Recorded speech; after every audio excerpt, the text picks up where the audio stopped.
Hey everyone, welcome back to the channel. In this video, I'll show you how to download and install Legend of YMIR on your PC, step by step. Let's get started.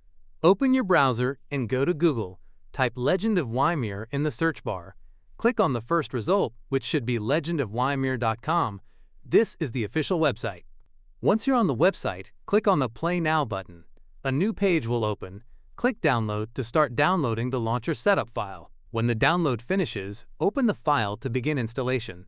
Select your language and then press OK. Click Next to continue.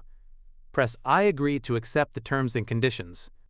Choose your installation folder, or leave it as default, and then click Install.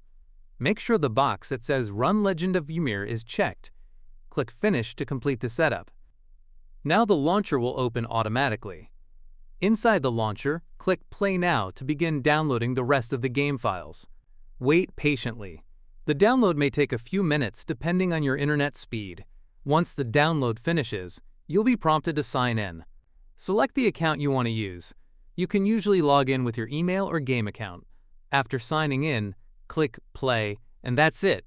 You've successfully installed Legend of YMIR on your PC. If this video helped you, don't forget to like, subscribe, and leave a comment letting me know if you're excited to play Legend of YMIR. Thanks for watching, and I'll see you in the next one.